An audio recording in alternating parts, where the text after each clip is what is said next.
No Christian apologist should be jealous of Wesley Huff. We really shouldn't. We should be glad and elated. Jay Dyer going on there in the name of Christianity, specifically even Eastern Orthodoxy. We should not be proud. Let's just put down the different labels of types of Christians here. Just as someone who names the name of Christ, that's someone who's representing our body. That's someone. It's such a shame. It is such a shame. Father Joseph is able to join. D-Love, I got you on, but I got to mute you on for now because I'm going to try to bring up this gentleman. Let me see if I can get you on here, Father Joseph, and how it would look. I see you're there. Just give me 1 second. I just got to make a few adjustments here, and I appreciate you coming on and all of that, and I'd love to get your perspective. Okay, you should be with me now. I just need to make one other change, and you'll be out of the green room. There we go. Welcome to Street Apologists Live, Father Joseph. Tell us a little bit about the work you do and some of the videos you've done on this topic, please. Oh, yeah, sure. Well, I've run NFTU, kind of the YouTube apologetics thing, since 2018. And I have a kind of a weird history with Jay Dyer. About 2 years into starting our apologetics channel, maybe about a year and a half, all of a sudden, this was very early on, and then it died out. We started getting nonstop requests to debate Jay Dyer, and we were always like, okay, this is kind of ridiculous. But every time we noticed that he had blocked us on things like Twitter, now X, so on and so forth. Yeah, why does he do? He does that so quick. Like, not only does he, I don't. He doesn't understand. just do it quick. There's actually something even further with that. He doesn't just block. He tells his fans to mass block. They have block brigades, so people can be blocked by thousands of people at once. Why? First off, it'll algorithmically destroy his opponents. So that's the tech side and the publicity side.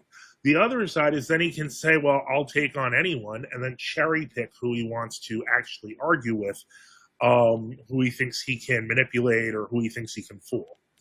So there's a lot behind this, and it was frustrating for us a few years ago, but we kept pressing on and just ignoring people saying that and repeating ourselves that we couldn't debate Jay Dyer because we weren't allowed to.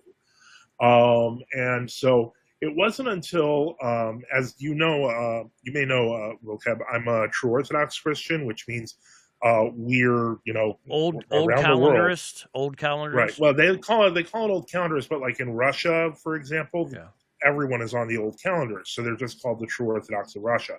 So the proper term is True Orthodox. They like calling us old calendarists because they like to say the ist about it and then say, see, they're a sect. But we can do that back and say they're new calendarists. And they call you, or people that disagree with your position would call you old calendar schismatic, right? Yeah. Mm-hmm. But you wouldn't refer to yourself as that. You are smaller, but you're distinct from Eastern Orthodox, the larger body that most people know. Right. We would actually refer to them as ecumenists and modernist heretics. We are in the millions throughout the world, not nearly as many, but for example, in Greece, where this is very visible, 15 to 20% of the Greek population is true Orthodox. So these are not small numbers. But Can I ask you a quick question? I don't want to go too much off. Your perspective of the Center for Traditionalist Orthodox Studies. That's actually, that's us. That is, okay, so that is. Yeah. Oh, yeah. So by the way, I have seminary, and I have some of the writings. Yeah, they're great. A lot of their work is very, very good. So Mount Athos. Mm-hmm. On Mount Athos, the True Orthodox are represented by the monastery of Esphigmenou, which is the largest. I thought it was Gregorio. No. Oh, okay. It's represented by the monastery of Esphigmenou, okay, which is the largest of the Orthodox monasteries on the mountain, and is actually like, okay, I know you don't want to go into like great detail, but basically in the 1970s, all of Esphigmenou, all of Mount Athos supported the true Orthodox. What happened was Patriarch Bartholomew began taking out abbots when he saw he could and replacing them with what we would call ecumenists. And so they were supporters, or at least supporters, of his policies. Esphigmenou realized what was happening, so they basically kind of closed the doors. Many of these ancient monasteries have giant gates and have had to withstand attacks from like Islamic forces over centuries. I tell you what, we should probably, I don't mean to cut you off, but I feel like we're going to have a whole nother separate conversation. Yeah. We should probably, if you're up for it, maybe do a conversation where I more interview you and get a true Orthodox perspective. I'd be up for that if you're interested. I would totally. Yeah, absolutely. Because I understand there's differences I don't think a lot of people are aware. And they briefly brought this up in the Ruslan interview, and I saw you responded to it because he basically slandered and lied. Now, the whole way. Yeah, you don't have to. You and I can disagree, but I don't have to slander you and lie against your position. Yeah. And same thing, vice versa, right? Yeah, and I had a debate with somebody on the Crucible about World Orthodoxy and True Orthodoxy in 2023, and that kind of skyrocketed interest in the matter. And so now it appears that since then my life has gone upside down. I now do this full time. So everything's different. But yeah, I'd be glad to do a segment or a show with you on True Orthodox if you want to do an interview. Sure, I'm up for it. Yeah, it could be very interesting. Now, I have another guest I'm going to have jump on here in a second, but can I get your big picture speech about, specifically, I want you to speak as someone who embraces Eastern Orthodoxy, the problem the Eastern Orthodox should have with Jay Dyer. From your perspective, what's the problem? Absolutely. The biggest problem that you would have is that what he does is he's a philosophy bro. He got his degree in philosophy, etc. He's moved from religion to religion to religion, and he always uses his own brand of philosophy, presuppositional apologetics, I think it's called. Yeah, that's something that's a Reformed or Calvinistic, which I am distinctive. And then everyone dropped off. I don't know what happened. White and ruddy. Oh, it looks like Father Joseph. It looks like it came back. Okay. I just wanted to do that real quick. I want to say thank you both for being willing to come back. Now, I have the wrong screen up, so give me a second because I'm going to bring on Joel and Joseph. It's from a previous show, though, so it's going to take a second for me to set it up. Your name's wrong on the screen. But thank you for your patience for trying back again. I appreciate that. Now, if we could get your perspective again, reintroducing here, let's do almost like a reintroduction briefly because we got knocked off there. Tell people briefly who you are and what you do, and then I want to get your perspective from the Orthodox perspective of why Jay Dyer is problematic. Thank you. Again, my name is Father Joseph Swaden. My channel is NFTU, True Orthodox News and Apologetics, and my website is nftu.net. Basically worked in Orthodox apologetics now for about 20 years, on YouTube for the past 7 or 8. And so I was mentioning about some issues with Jay Dyer, and we went down a bit of a rabbit hole. The main problem for Orthodox Christians who are relying on Jay Dyer is that the Orthodox apologetical method traditionally has been based on what the fathers, the councils, and the scriptures say. And what has happened since this apologetics is people think that they may come to Orthodoxy through philosophy, sure. Ultimately, it's God leading them. But the point is they have to get into understanding what the patristic position is on the scriptures and so on and so forth. They have to read into tradition, not trust into their own personal readings, which is precisely what happens with folks like Jay Dyer. That's why he doesn't have a really consistent ecclesiology that looks anything like the traditional Orthodox ecclesiology. So you think his apologetic methodology is out of step with Eastern Orthodox apologetic methodology? What about the conduct? What's your perspective on that? Maybe you don't agree with me on that. Maybe you do.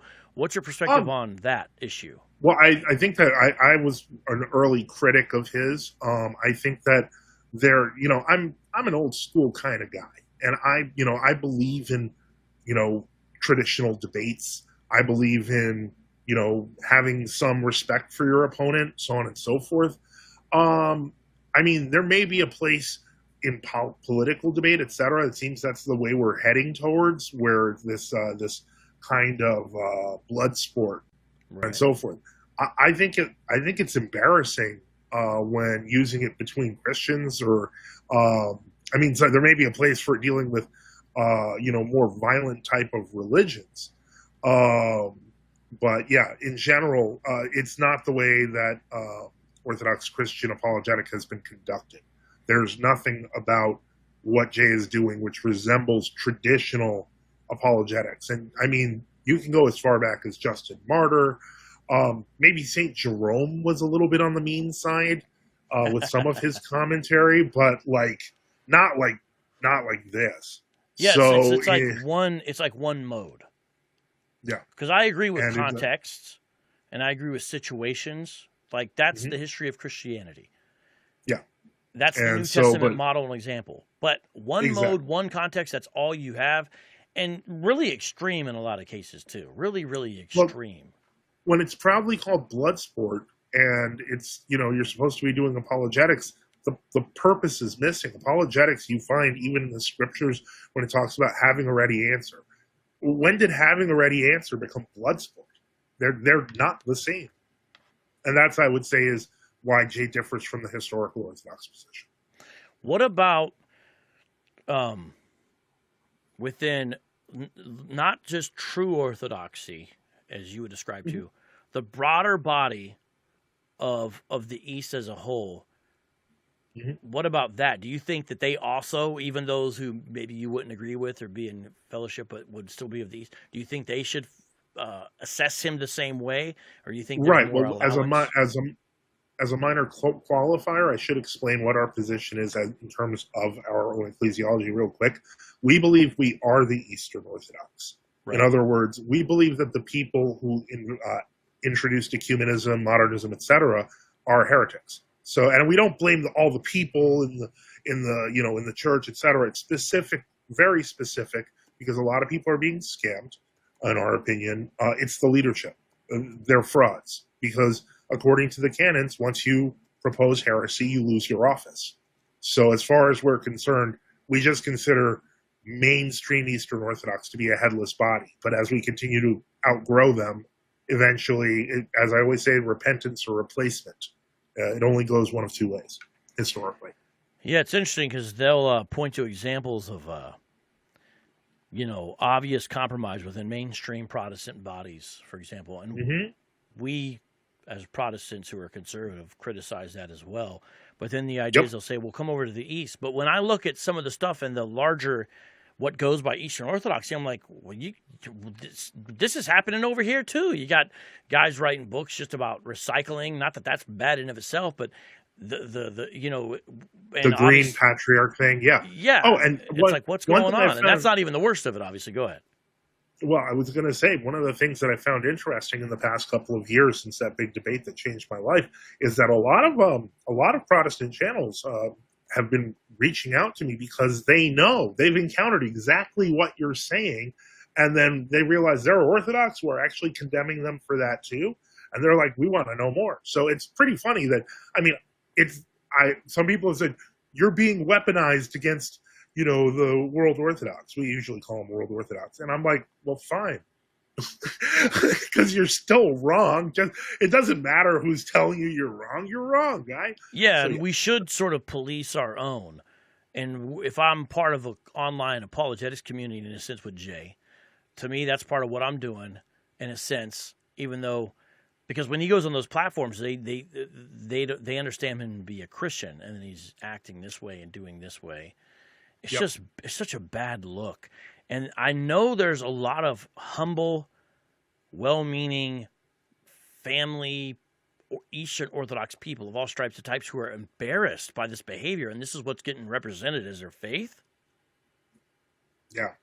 Straight outright lying. I don't know if you mentioned I don't know if you mentioned while I was disconnected, but I just did a thing this weekend about, he was on Ruslan's channel. I think you mentioned that. Yeah.